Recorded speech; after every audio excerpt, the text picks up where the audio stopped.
All right, Sergio, let's take a few questions that came in on social media, questions coming in over Twitter, Instagram, Facebook even. I think we got one from there. First one is from Daniel Duff. Daniel wonders, are people sleeping on William Scull? William Scull, of course, will face Canelo Alvarez on May 3rd. I just read that fight, the ring walk for that fight, I think is going to be 6 a.m. local time, which is wild. I don't think I've ever even heard of that. Like I've heard early morning, mid-morning, but not 6 a.m. local time. But what do you think, Sergio? Are people sleeping on the undefeated William Scull?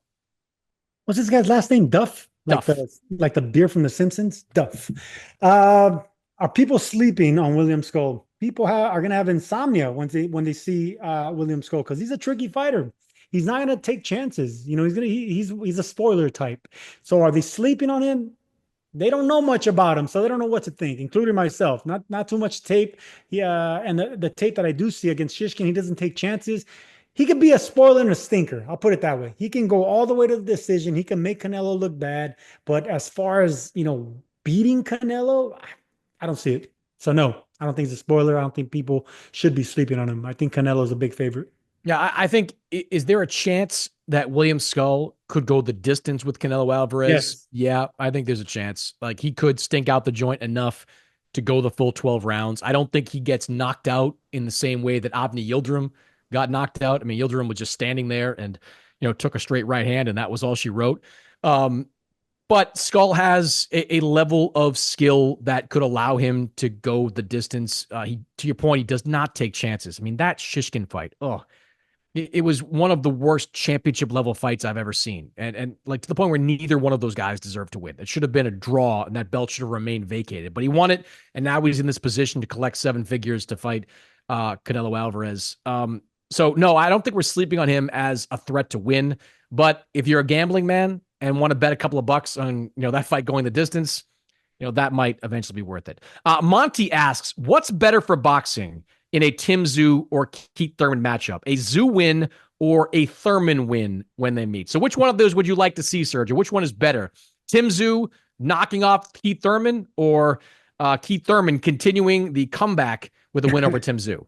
Hey man, I love one-time Thurman, but no, I got to say Tim Tszyu. Tim Tszyu has a country behind him. He comes from legacy. His father was a great. He's still young. He's still powerful.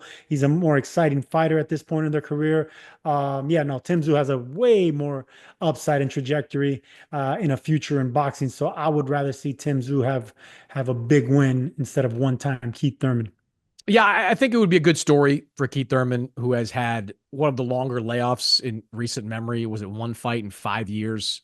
36 years old, bounces back. And look, Brock Jarvis is what he is. But if Keith Thurman could get a win over Tim Tszyu and become a player at 154 for a U.S. audience, I think that would be pretty cool. But, Tim Tszyu is considerably younger, considerably higher upside at this point. I will say this, though, Sergio.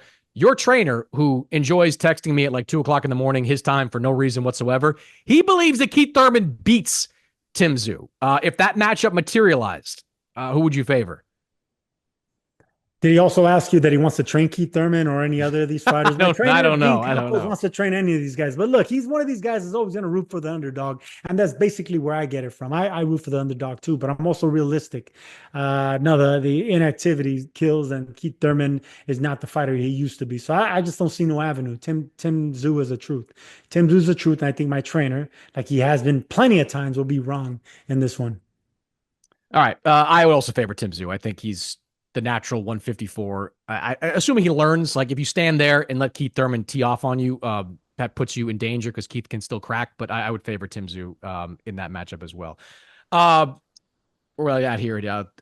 Ivan asks about the heavyweight gold medalist, Bakhodir. Am I saying that right? What is his last name? Bakhodir Jalolov, who is the 2-time gold medalist at super heavyweight at the 2 most recent Olympics. He's going to be back in action on this Janibek card in, I believe, Kazakhstan is where that fight is taking place. And Ivan asks, Jalolov set to fight on Janibek undercard. Do you believe he's due for a big fight in 2025? Now, I don't know how familiar you are with him, Sergio, but he's undefeated. He's 14-0, 14 knockouts, but he is a complete unknown. Obviously talented with the 2 gold medals, but he's 30 years old and has not fought anyone of consequence up until this point. I don't even know if he signed with a promoter at this point, but Is Jalolov someone that you want to see facing a top heavyweight in 2025? No, for as much as he has power and he's interested and he has that amateur pedigree and he has that funny last name that's easy to recognize. No, you have to beat somebody. You have to knock someone out in order to get that respect. So at this point of their career, you need to have some kind of weight behind your name. And Jalolov doesn't have none of it. So he's an unknown. Yeah, whether he's like a Filip Ergovic. He came out knocking out everybody, and once he fought somebody that's an even stature, he got knocked off. So I think Jalolov is in the same stage. I think Jalalov's better than Hrgovic. I just want to see him be active in the professional ranks. Like his last pro fight was in November of 2023. Like I don't care how many knockouts you collect, you've got to stay active. You got to start fighting some of these names that are out there, the ex-title challengers and guys people are familiar with to put yourself on the map. This next fight should be followed by another fight 2 months later, another fight 2 months after that. Maybe a promoter gets interested. I think Top Rank at least has a nominal interest in Jalolov. Maybe that's the way for him to go. But I don't think he's ready for a big fight in 2025, even though he is 30 years old. Last one for you, Sergio. Ryan Bell asks if Joseph Parker rightfully gets his shot at Alexander Usyk. And again, shout out to Joseph Parker for the best call-out video I've ever seen. That was the Shania Twain call-out video was chef's kiss to you, Joseph Parker. Who can we expect Dubois to stay busy with? Now, Dubois had to pull out of that fight against Joseph Parker last month. An illness. His trainer, Frank Warren, has been talking up some big fights for Dubois. I don't believe it's going to be Anthony Joshua, but if Parker gets Usyk, who do you want to see Daniel Dubois face next?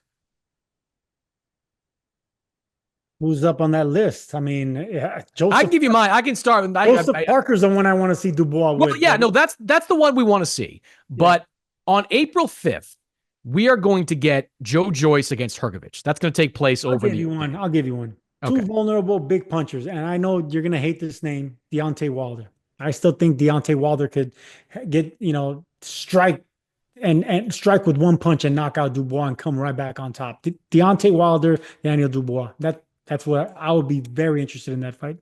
I think it's a good fight. I don't know if the IBF would sanction it given the inactivity and lack of success that Wilder's had in his recent fights. I think if you Dubois and somehow Joyce beats Hrgovic, which is I think a very tough fight for him. But if Joyce can get that win, Joyce Dubois 2 would be pretty marketable over in the UK. I mean, when Joe Joyce beat Daniel Dubois, that was at that time the low point of his career, right? He was called a quitter for taking a knee, even though he had the broken orbital bone. That kind of started Dubois on that downward ascent. If he gets another shot at Joe Joyce, if Joyce is coming off the win over Filip Hrgovic, that'd be pretty good. I think Hrgovic is less appealing, but it certainly is a credible fight for Dubois if he ultimately wants to take it. But Joe Joyce would be my first pick. If Joyce wins on April 5th, give me Dubois versus Joyce 2. All right, Sergio, you can resume whatever it is that you do on Sunday afternoons. I don't know what happens in the Mora household on Sundays, but I shot my best round of golf today, Chris. So I did shoot a 38 today in my front nine, and then I wet the bed in the back nine. But I'll tell you what I'm going to do. I'm going to grill a carne asada outside today. It's a beautiful day in Los Angeles, and you're not invited. All right. Well, I'm going to order a buffalo chicken sandwich, and we'll reconvene next week.